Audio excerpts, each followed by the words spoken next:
ay pwede na po natin sabihin sa oras na ito.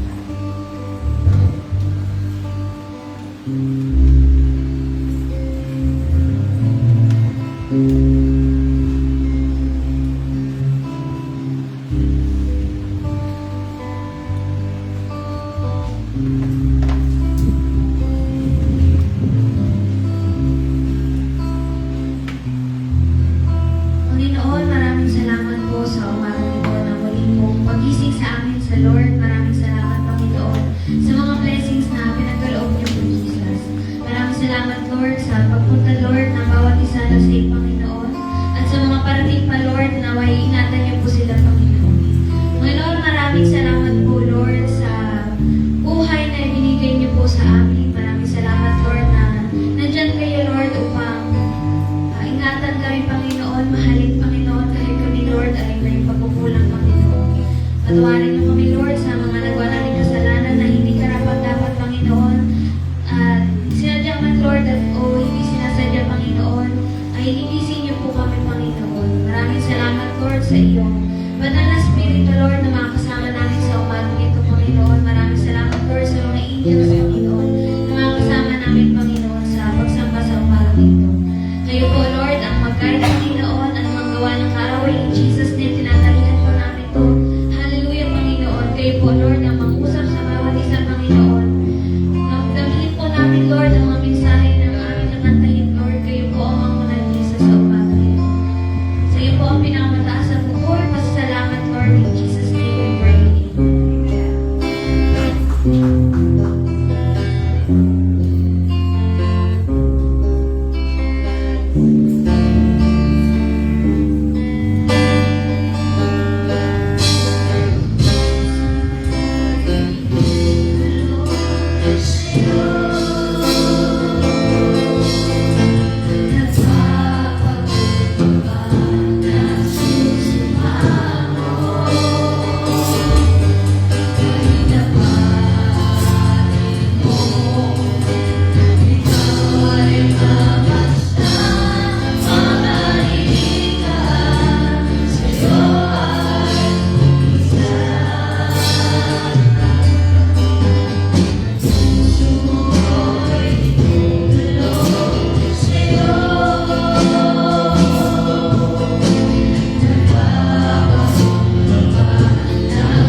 Good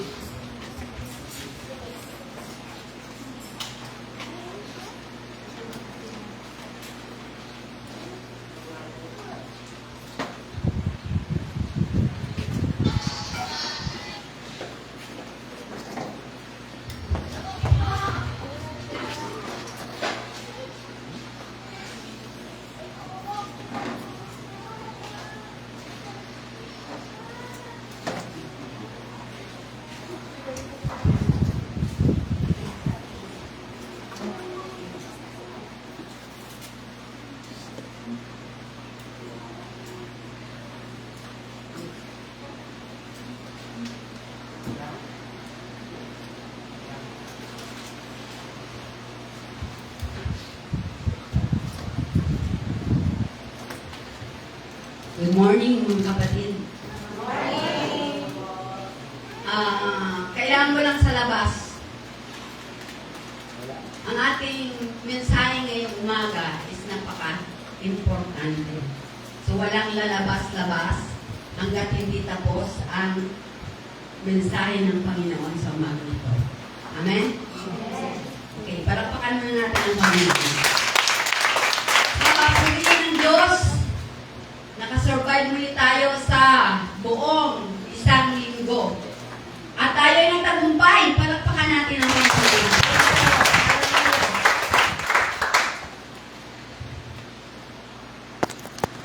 Okay, tayo muna ay manalangin. O manaming Diyos, purihin ka ngayong umaga. Tunay na ikaw ang aming Diyos na laging mabuti, tapat, hindi nagbabago. Ikaw ang aming Diyos noon, ngayon, at magpakailanman. Salamat sa araw na ito, isang special muli na araw, upang ang bawat isa sa aming Panginoon ay magbigay ng papuri, pasasalamat at pagsamba sa iyong dakilang pangalan. Salamat sapagkat kami, Panginoon, ay pinili mo. Pinili mo para iligtas.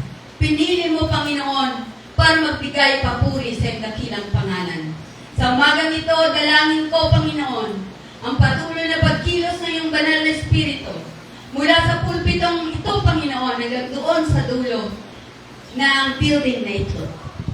Lord. Maraming salamat sapagkat ikaw ang aming kasama. Ikaw, banal na Espiritu, ang aming hindi nakikitang tagapagturo. Sa umagang ito, patuloy na tugunin mo ang pangailangan ng aming mga espiritual na buhay. Matugunan ito, Panginoon, at mabigyan ka palagi ng papuri sa bawat araw. Kaya naman, sa iyo namin tinatagupili ng mensahe. Ikaw ang gumalaw. Ikaw magbigay ng anointing, Panginoon.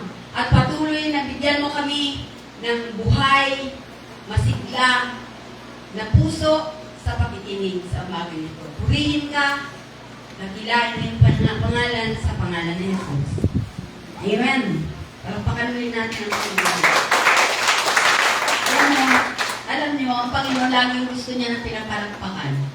Di ba yung mga artista, pag nakita natin, yung mga tagahanga, hindi ang pagpalakpak, lalo pa sa Panginoon. Amen. Okay. So, ang ating topic ay may tanong. Ligtas ka na ba? So, pagkatapos ng mensahe nito, malalaman ninyo kung kayo nga ba ay papunta ng langit. Na kung sa oras na ito darating ang Panginoon, papunta na talaga ng langit ikaw. O kung mamayang gabi, o kung bukas, wala kang pangamba kasi papuntang langit ka. Kaya ang tanong, ligtas ka na ba? Amen? Okay. At ang ating text ay matatagpuan sa Matthew 7:21. Ang sabi dito, hindi lahat ng tumatawag sa akin, Panginoon, Panginoon, ay papasok sa kaharian ng langit, kundi yaon lamang sumusunod sa aking amang nasa langit. So, purihin ng Diyos.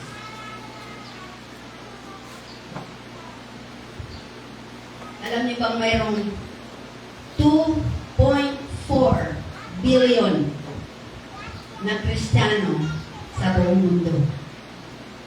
Pero hindi natin alam kung ilan doon ang totoo.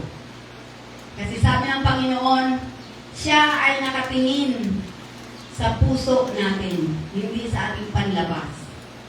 So, ang Panginoon lang nakakaalam sa 2.4 billion, kasama tayo doon, kung sino ang totoo. Okay? So, hindi dahil simba ka ng simba, hindi dahil sayaw ka ng sayaw ng tambourine, hindi dahil tugtog ka ng tugtog, ay ligtas ka na. So, hindi yon ang batayan ng kaligtasan. Yung mga ginagawa natin mabubuti, hindi yon ang batayan ng kaligtasan. Kundi, naayon sa banal na kasulatan. Okay? So kahit nga umating ka pa ng Bible study, hindi yon ang batayan ng kaligtasan. So pag-aaralan natin ngayon ang batayan ng kaligtasan. So walang kabuluhan ang lahat ng ginagawa natin kung hindi tayo ipinanganak na muli. So ang born again, hindi po yan reliyon. Ang born again, ibig sabihin binago ka. Kaya alam ka tayo, diba? Anong reliyon mo? Born again ako. So pinapakilala mo na ikaw ay born again, ipinanganak na muli, binago. So hindi yon reliyon, kundi yon ay relasyon. Tandaan natin. So, wala akong reliyon. Ako kasi ay born again. Pinanganak na muli, bago na. O, di ba? So, sabi sa 1:3:3, kasi yung senaryo sa John 3, si Nicodemo kasi isang sikat siya na nagtuturo ng kautusan. Pero nagkaroon siya ng interest, sino itong Jesus na to na masyadong sikat? Kaya para hindi siya mapansin, pumunta siya kay Jesus ng gabi. At sabi niya kay Jesus, kung paano makakarating sa langit. At ang sabi niya ng Panginoong Jesus, kailangan mo ipanganak na muli. Ngayon sabi ni Nicodemo, kailangan ko bang pumasok uli ako sa tiyan ng nanay ko para ako ipanganak uli? Hindi yung sinagot ni Jesus. Nandito ang sagot niya sa John 3:3. Sumagot si Jesus, sinasabi ko sa inyo, maliban na ipanganak na muli ang isang tao, hindi siya paghaharian ng Diyos. So mahalaga yung pinanganak na muli. Sinasabi ko sa inyo, sabi uli ni Jesus, maliban na ang tao ipanganak sa tubig at sa espiritu, hindi siya paghaharian ng Diyos. So mayroong requirements. Kailangan ipanganak ka muli. So yung sa tubig, o di ba? Tapos na tayo sa tubig. Paano naging sa tubig? O di ba? Pagka pinanganak tayo ng magulang ng nanay natin, ano ang una? Bago ka lumabas, ano muna ang una? Nalalabas. Ano, mga nanay? Hindi ko naranasan to. Ha? Tubig. Yung sabi nilang, may term doon eh. O, panumigan. So, di ba nagbubulwag na yun, tapos sunod na yung bata. So, ngayong umaga, bulay-bulayin ang bawat isa sa atin kung yun pala ang nangyari sa atin. Yung ipinanganak pa lang tayo sa tubig. Pero sabi ng Panginoon Jesus, malibang ang tao ay ipanganak sa tubig at espiritu, hindi siya paghaharian ng Diyos. So, kung ikaw ay sa tubig lang, yung binulwag ka lang ng nanay mo, pero hindi ka ipinanganak na muli sa banal na espiritu, kasi yun ang requirement. Kaya ipanganak ang muli sa pamamagitan ng Holy Spirit, sa pamamagitan ng banal na espiritu. At ang lahat ng tumanggap sa Panginoong Jesus bilang sariling tagapagligtas ay ipinanganak na muli. At kailangan mabautismuhan sa banal na espiritu. So, sino sa inyo yung naka-experience o nakaranas ng galaw, ng kilos, ng banal na espiritu sa buhay mo? Yung naiba, yung mayroong kapangyarihan na alam mong banal na espiritu yun. Kasi ako naranasan sabi kong ako ay nabautismuhan sa banal na espiritu, ng banal na espiritu. Mayroong kakaiba. Mayroong kapangyarihang ikaw lang ang makakaranas. So, kailangan nasain natin na mabautismuhan tayo ng banal na espiritu. Kasi yun ang requirements para pagarian tayo ng Diyos. So, kahit milyon-milyon pa ang ginawa mong mabuti, hindi pa rin yung magdadala sa iyo sa langit. So, ang kaligtasan, okay, merong 7 bagay upang maintindihan natin ang kaligtasan. 7 na kailangan maintindihan. Una, naligtas tayo dahil sa biyaya at hindi dahil sa mabuting gawa. Amen? Biyaya ng Diyos. Ibig sabihin ng biyaya, libre, regalo, walang bayad. So, hindi tayo pwedeng sabihin mo, ang bait ko na, ang dami ko nang ginawang mabubuti, wala ako pinaggrabyadong tao, lahat natulungan ko, malumalapit sa akin, hindi ako tumatanggi. Yun ay gawa. Yun ay hindi biyaya kasi may ginawa ka.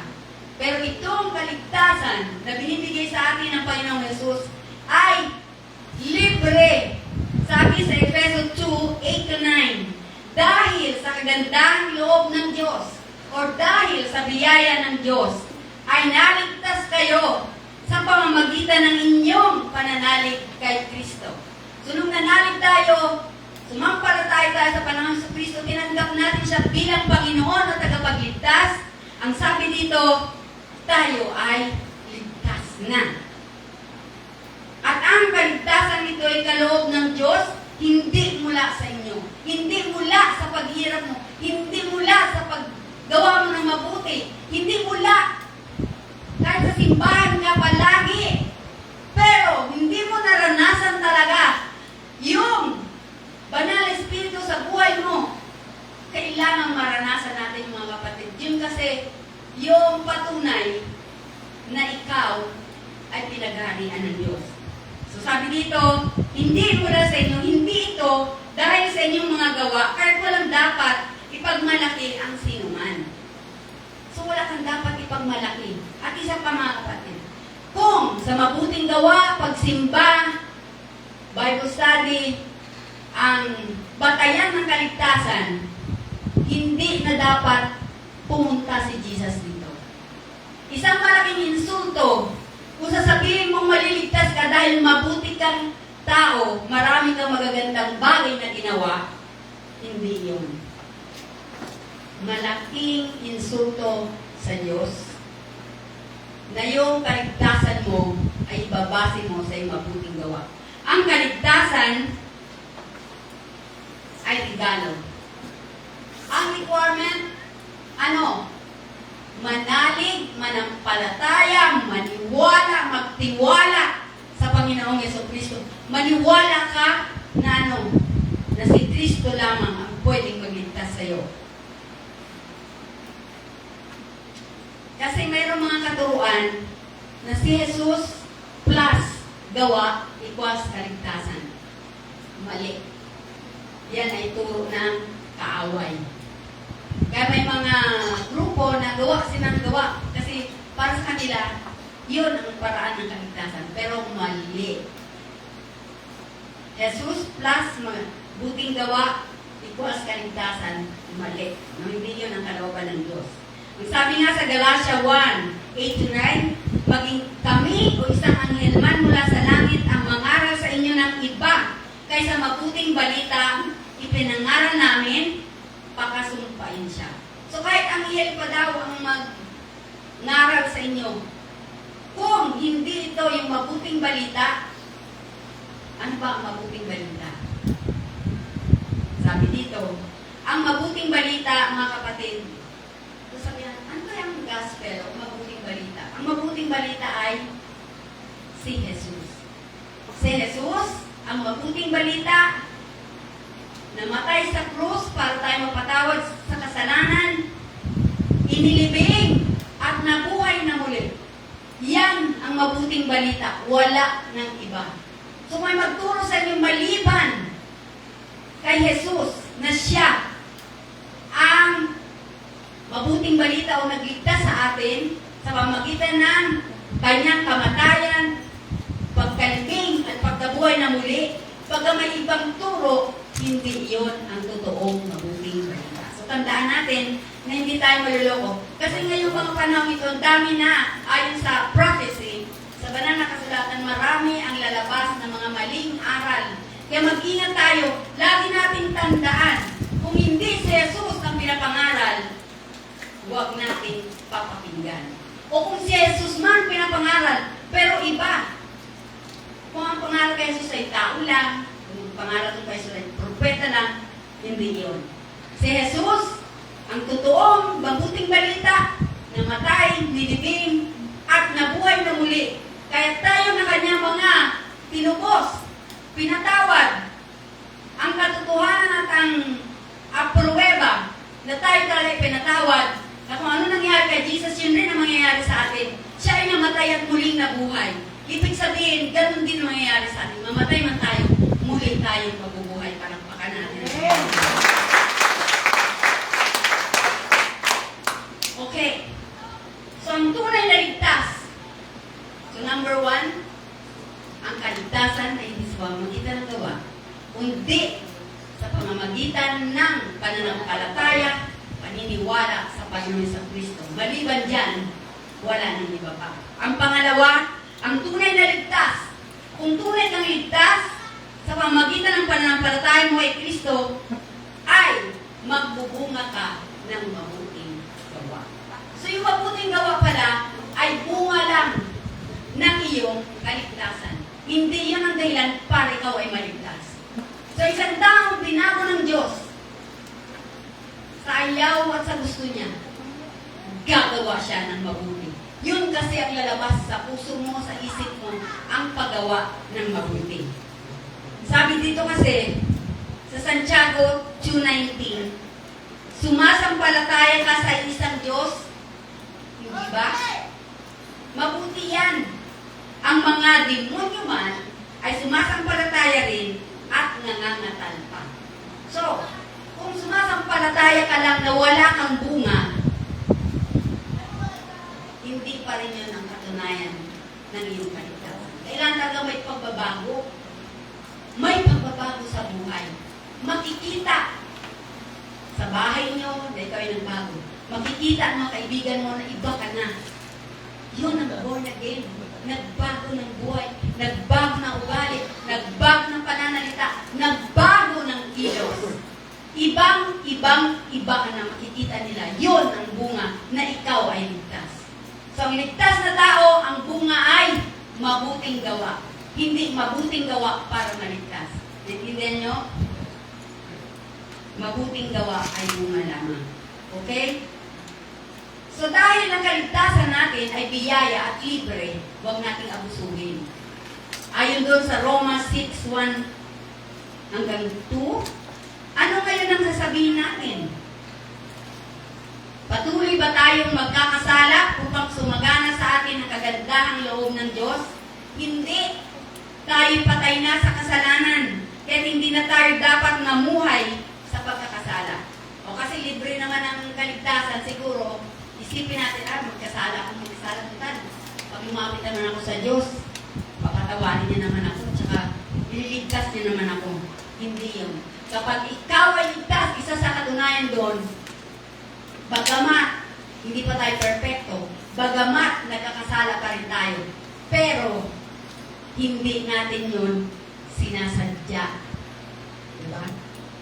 At ang isang kaibahan ng Kristiyano, doon sa magmagawa ng hindi kalooban ng Diyos, mayroon kang konsyensya. Nagigilty ka kapag gumagawa ka ng masama. O kung gumagawa ka ng kasalanan, mayroong konsensya ka, nag-guilty ka, hindi ka matahimik. Naranasan nyo na yan? Hindi ka matahimik. Kasi, nung tinanggap mo si Kristo, tinanggap mo ang Holy Spirit. Nandyan. Isipin niyo mga kapatid, kung gaano kahuli ang Diyos. Yung Holy Spirit, nakataas-taasan, nakatira sa'yo. Paano mo pa sasadyaing magkasala kung ang Holy Spirit ay nasa puso mo, nakatira? Siya mag-remind sa'yo, magpupulong sa'yo, mali yan. Kung magkasala ka man, agad-agad humihingi ka ng tawad kasi hindi ka pwedeng patahimikin ng iyong konsensya o ng banal na espiritu na nakatira sa'yo. So yan. At alam niyo ba mayroon tayong pruweba ng lahat ng tumanggap sa Panginoong Jesucristo, may katunayan na tayo talaga ay ligtas na. Ligtas na tayo, mga patipurihin ng Diyos. Sabi sa unang Juan 5:13, sabi ni Juan, sinusulat ko ito sa inyo upang malaman ninyo na kayong nananalig sa anak ng Diyos ay may buhay na walang hanggan. Present o future? Ngayon din, di ba? Sinusulat ko ito sa inyo upang malaman ninyo na kayong nananalig sa anak ng Diyos o sa Panginoong Jesucristo ay may buhay na walang hanggan. Tandaan nyo yung unang Juan 5:13 sa ulo nyo. Pagka nagduda kayo, buksan nyo na lang yan. Basahin nyo yan. At yan mag-remind sa inyo na sa kasalukuyan, habang nabubuhay ka dito sa mundo, hanggat hindi ka kinukuha ng Panginoon, hanggat hindi ka pinapauwi sa langit, dala-dala mo ang buhay na walang hanggan. Ngayon din, may buhay ka na walang hanggan. Huwag tayong magdududa, mga kapatid. Ato lang tayo, pinili tayo ng Diyos. Nanalig tayo sa Panginoong Jesucristo. At ang resulta, may buhay na walang hanggan. Ang resulta, gumagawa tayo ng mga mabubuti. Ang resulta, nagbago ang buhay natin. Kasi kapag walang pagbabago, ikaw nang sumagot, questionable. Tanungin mo ng sarili mo, ako kaya ay ligtas? Kasi kailangan may makita ang pagbabago kahit unti-unti. Yung mag-guilty ka lang pag nagagawa ka ng kasalanan, isang sign yan ng Holy Spirit ay nasa sayo. Next.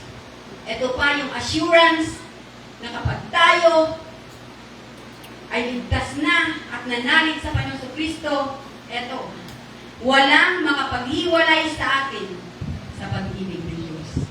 Purihin ang Panginoon. Wala talaga parapakan natin. Wala.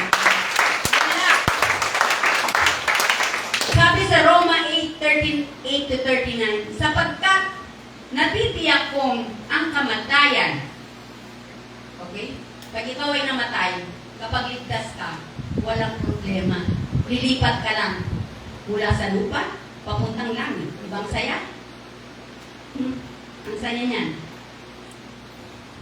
Sapagkat natitiyak kong ang kamatayan, ang buhay, habang nabubuhay ka dito, ang mga anghel, ang mga pamunuan, ang mga bagay sa kasalukuyan, ang mga bagay na darating, ang mga kapangyarihan, ang kataas-taasan, ang kalaliman o alinmang nilalang, ay hindi makapaghiwalay sa atin sa pag-ibig ng Diyos, pag-ibig na pinadama niya sa atin sa pamamagitan ni Kristo Jesus na ating Panginoon.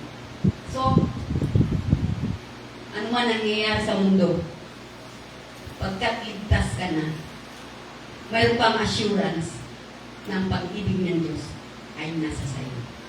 Hindi ka niya iiwan, hindi ka niya bibitawan. At ang tunay na ligtas,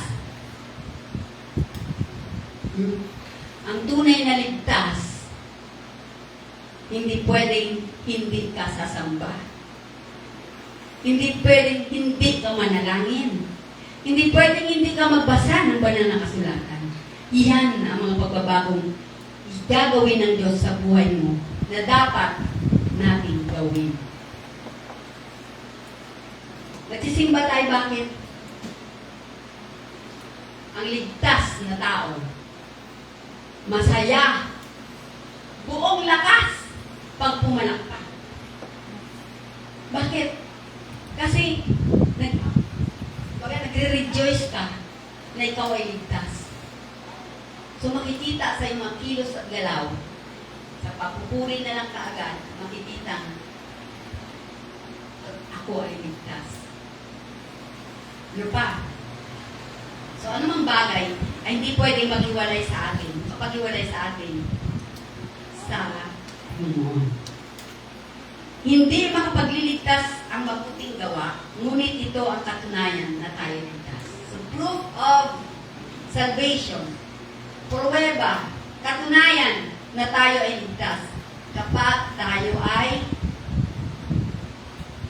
may magawa ng mabuti. Yun yung resulta. At ang panghuli, ang kautusan ay hindi nagpapawalang sala. Sabi sa Galatians 2:16. Kasi ang lumang tipan, sa lumang tipan, mapapatawad ka lang sa kasalanan mo kapag ikaw ay magdala ng hayop. At yun ay papatayin ng mga saserdote para maligtas ka. Nakita ng Diyos Ama, hindi pwede. Hindi pwede magligtas ang dugo ng hayop. Kaya ipinadala niya si Jesus. Minsan lang. Minsan lang, dumanak ang dugo ni Jesus. Minsan lang siyang namatay. Muli siyang nabuhay. At lahat na mga kasalanan natin ay Kanya nang pinatawad. Pinatawad na tayo mga kapatid. Nung tinanggap natin si Kristo bilang Panginoon at tagapagligtas. Bahagi kasi ng ating panalangin kapag tinanggap natin si Jesus, patawarin tayo sa ating mga kasalanan. So tayo, present, past, present, and future sins, namatay na si Jesus para doon. Pero bakit tayo nagkakasala? Hindi pa tayo perfecto. Pero darating ang araw, wala na tayong magiging kasalanan. Papalitan na yung laman natin na laging nagkakasala. Okay? So sabi dito sa Efeso 1:13, kayo may naging bayan ng Diyos nang kayo manalig sa Kanya matapos ninyong marinig ang salita ng katotohanan, ang mabuting balita na nagdudulot ng kaligtasan. Kaya ipinagkaloob sa inyo ang Espiritu Santong ipinangako ng Diyos bilang tatak ng pagkahiram sa inyo. So mga kapatid, tayo ay may tatak ng banal na Espiritu. Tatak na tayo ay ligtas. Tatak na anumang bagay hindi pwedeng makapag-iwalay sa atin sa pag-ibig ng Diyos. Tatak na tayo ay ligtas na. Sayang. Sayang ang pagsimba. Sayang ang pag-awit. Sayang ang lahat ng ginagawa kung hindi ka siguradong ligtas ka. Para ano? Bakit ka pa nandito? Hindi ka naman pala sigurado. O baka nandito ka kasi simba para ka maligtas. Hindi. Nagsisimba ka kasi ligtas ka na. Amen? So ngayong umaga, ang banal na Espiritu mismo ay mangungusap sa inyong puso at magsasabing, ikaw ay ligtas na. So lahat ba tayo dito tumanggap na sa Panginoon Jesucristo? Amen. Lahat? Amen. Amen.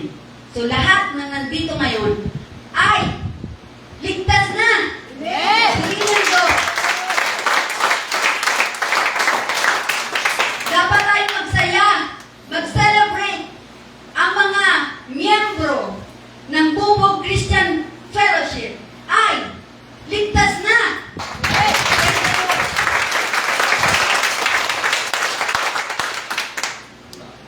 Malungkot kapag hindi. So sa bawat pagpasok natin sa building na ito, ina-acknowledge natin, kinikilala natin, tinatanggap natin. Kaya tayo nandito dahil ligtas na tayo. Pero syempre, ang ating iglesia ay para din doon sa mga naghahanap ng kaligtasan. So, gaano ka man ka makasalanan, pagka ikaw ay naglingkod o pumasok dito, syempre, aabutin natin siya at papakilala natin ang Panginoon Jesus. So, ang mga ligtas, salamat sa Diyos, ang mga ililigtas pa lang ng Diyos, purihin ng Diyos. So, may umaga mga kapatid, salamat sa Panginoon. Kailan namnamin niyo ang kanyang salita. Sabi ni Juan, sinusulat ko ito sa inyo na kayong nananalig sa Panginoon Kristo ay may, ngayon din, buhay na walang umulan, tinanggap niyo si Jesus bilang Panginoon at tagapagligtas. Seryoso. At isa sa katunayan na si Kristo ay tinanggap talaga natin at Panginoon natin, tagapagligtas, ang pagpapabautismo. Proof lang yun. Hindi yung paraan ng kaligtasan. Pruweba, isa yun sa mabuti na ipapakita mo sa Panginoon. Yung publicly, dineklara mo, ikaw ay anak na ng Diyos. So kahit anong problema, hindi tayo pwedeng mahiwalay sa pag-ibig ng Diyos. At hindi pwedeng bawiin ang kaligtasan. Ang Diyos ay hindi bigay-bawi. Pag sinabi niya, niligtas na kita, pinatawad na kita, namatay ako dahil sa iyo, at muli akong nabuhay dahil sa iyo, ang kaligtasan na sa iyo ngayon, binigay ko sa iyo ang banal na Espiritu bilang tatak, hindi ko na yan babawiin. Amen? Amen. So ang Diyos, kung ligtas ka na, hindi niya nababawiin. Hindi ka na niya papupuntahin sa impyerno. Amen? Ligtas ka rin. Palangit na tayong lahat. Sa purihin ng Diyos. Sa Kanya, pinakamataas na mapuring yung umaga. So, maganda tayo.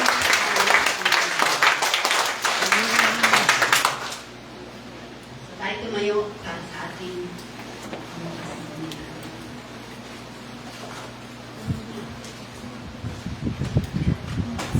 kung sino man sa inyo yung nagdududa pa kung ligtas ba siya o hindi, ngayong umaga, kailangan ko siguraduhin nyo na simple lang ang kaligtasan, pananalig kay Kristo, na siya ay namatay, nilibing, nabuhay na muli, dahil sa ating mga kasalanan na tayo pinatawad niya.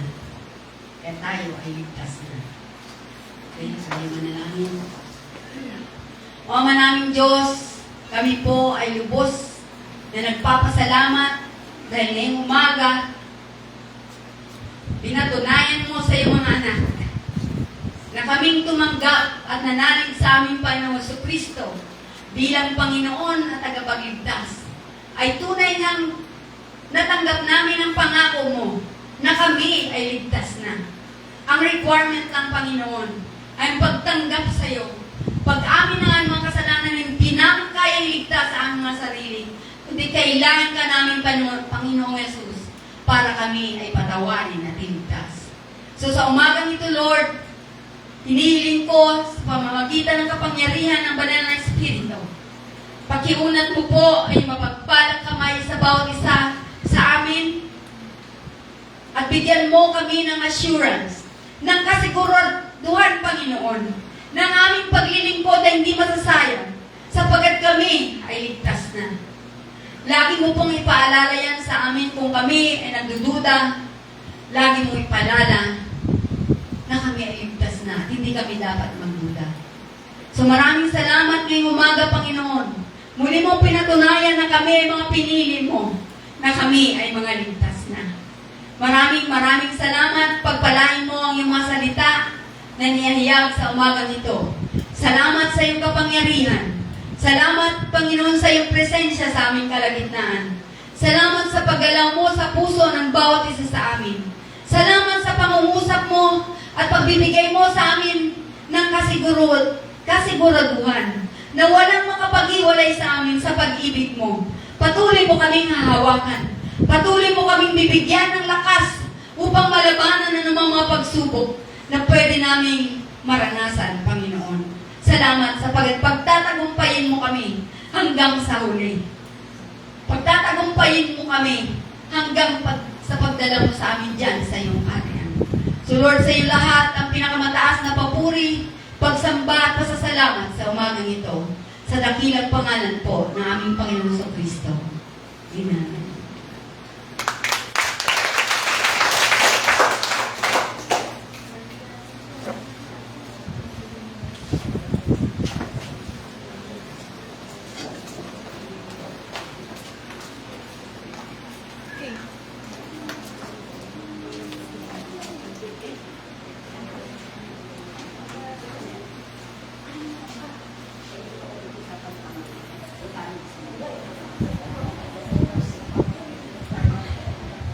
Good morning po. I-welcome po natin yung kaibigan ni Tim, si Jason po. Palakpakan po natin sa welcome po dito sa Bubo Christian Fellowship. Tapos, reminder lang po sa Friday ay prayer meeting po natin 7 p.m. Saturday po paglilinis is 5 o'clock. Tapos ang practice po natin is 6:30 po. Tapos ang Sunday fellowship po natin is 8:30 pero naghihimlay na agahan po natin pumunta para po maaga tayo makapag-start. Yun lang po. Tumayo po tayo para sa ating offering.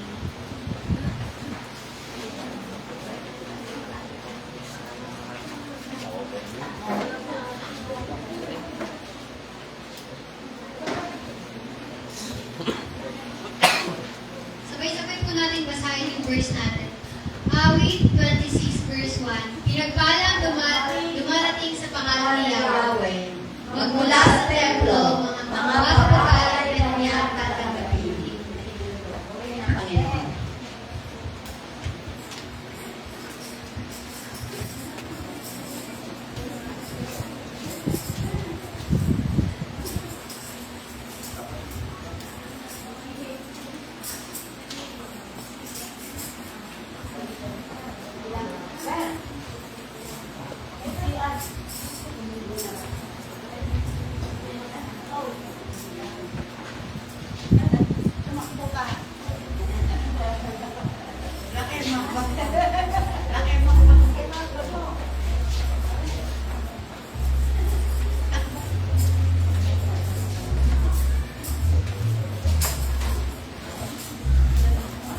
Nag-post na ako.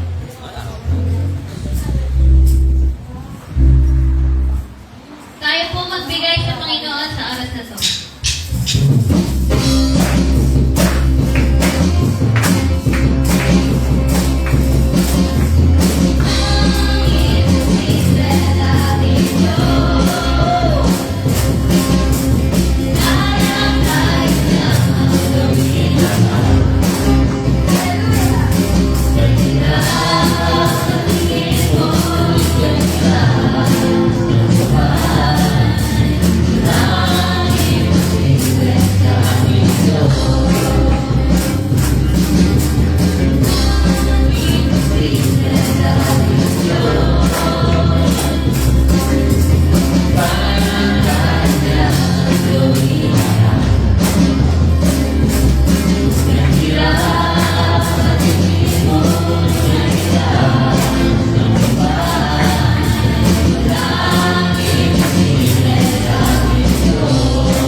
Diyos